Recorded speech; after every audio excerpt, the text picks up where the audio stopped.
Pagi, selamat siang, selamat malam Bapak. Kami dari kelompok 2, kami akan menjelaskan tentang analisis bisnis pada restoran bernama Yakinikulai atau yang dinaungi oleh Boga Group. Berikut merupakan anggota kelompok kami. Yang pertama ada Cisha Catherine, yang kedua ada Albert Wijaya, yang ketiga ada Deli Alti, yang keempat ada Valens Florencia, yang kelima ada Kevin Fernando Cahyadi, yang keenam ada Henry Wijaya, yang ketujuh ada Nikolasu.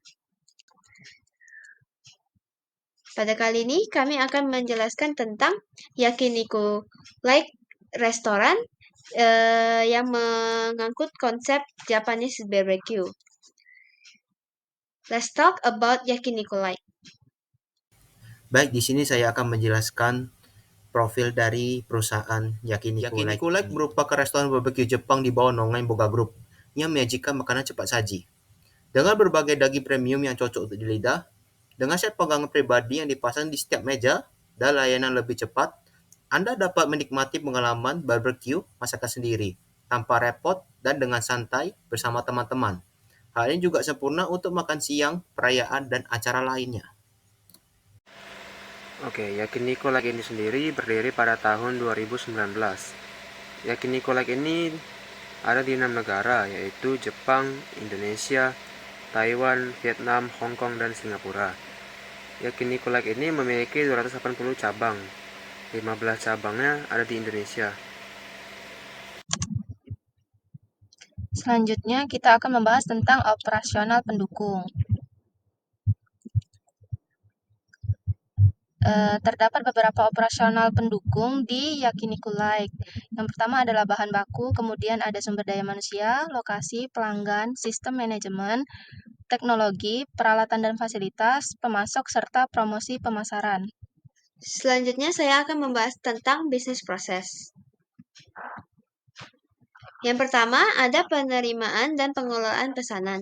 Diawali dengan pelanggan yang datang ke restoran dan duduk di tempat yang telah dilengkapi dengan panggangan pribadi di setiap meja.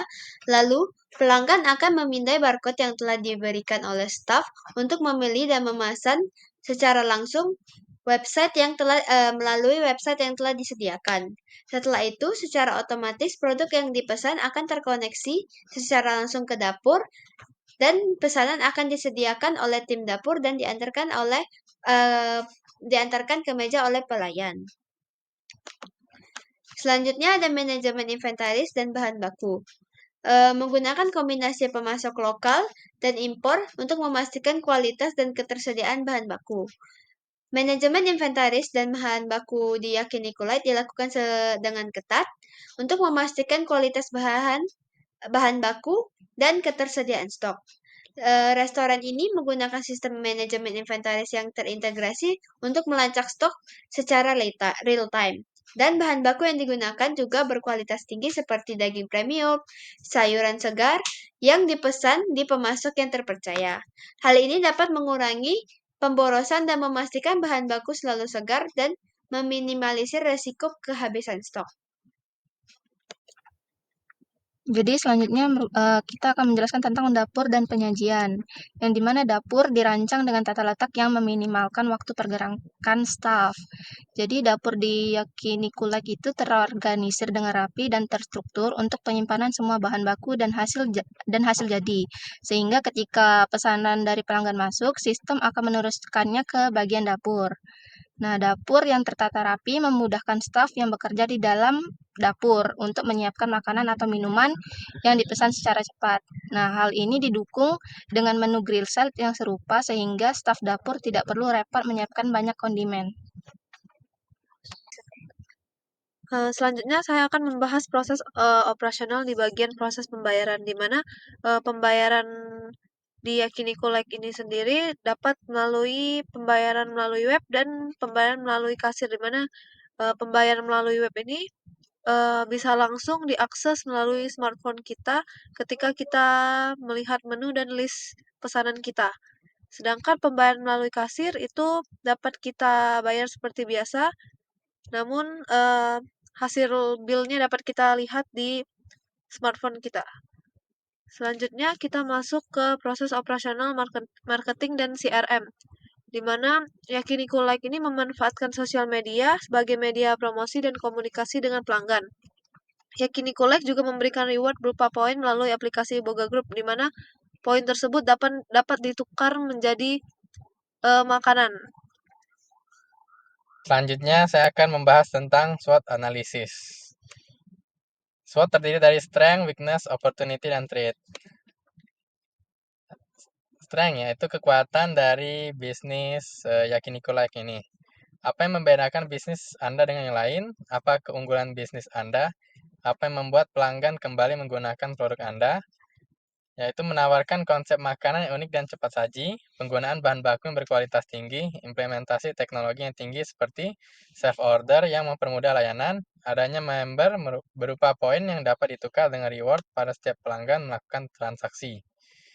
Nah, berikut dari gambar 1, itu ada QR code di mana pelanggan bisa langsung scan QR tersebut, lalu diarahkan ke website yang bisa pelanggan input mau order apa.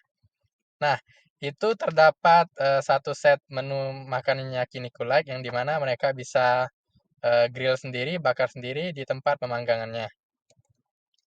Berikut gambar aplikasi untuk member poin di Yakiniku Like, di mana pelanggan bisa menambahkan poin di kasir, lalu poin tersebut bisa ditukarkan dengan makanan. Yang kedua adalah weakness. Apa yang membuat kompetitor lebih unggul dari bisnis Anda? Mengapa konsumen tidak mengenal produk Anda? Apa yang membuat produk sulit terjual? Konsep all you can eat pada restoran grill lainnya dengan harga terjangkau. Yakiniku Like belum memiliki cabang di Indonesia. Jangkauan konsumen mereka akan lebih terbatas. Harga menu yang disediakan sedikit tinggi. Ini merupakan grill yang saingan dari Yakiniku Like, yaitu Pochajang. Selanjutnya akan dipresentasikan oleh teman saya, Kevin.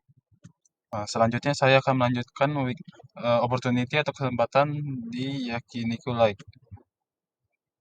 Yang pertama, adakah kesempatan yang bisa diraih saat ini? Apakah bisnis Anda sudah mengikuti tren di pasar? Adakah cara untuk meningkatkan pengalaman pelanggan di momen tertentu? Potensi untuk membuka cabang baru di berbagai lokasi. Peluang untuk bekerja sama dengan pemasok lokal dan influencer untuk memperkuat merek. Memberikan promo sesuai event yang sedang berlangsung. Nah, ini contoh promo yang berlangsung di Yakiniku Like serta influencer yang di-endorse untuk mempromosikan Yakiniku Like. Selanjutnya, threats atau ancaman. Yang pertama, mengapa kompetitor tampak lebih kuat? Yang kedua, peristiwa atau kondisi apa yang dapat mempengaruhi bisnis Anda? Kompetitor memiliki cabang yang lebih banyak sehingga brand kompetitor lebih terkenal. Kekhawatiran pelanggan terhadap keamanan peralatan masak. Kualitas bahan baku yang tidak konsisten. Yang di gambar pertama ini adalah salah satu contoh ancaman yang terjadi di Yakiniku Like terhadap bahan baku yang mereka pakai. Dan berkedua ini salah satu brand kompetitor yang lebih terkenal karena memiliki cabang yang lebih banyak di Indonesia sehingga lebih dikenal banyak orang.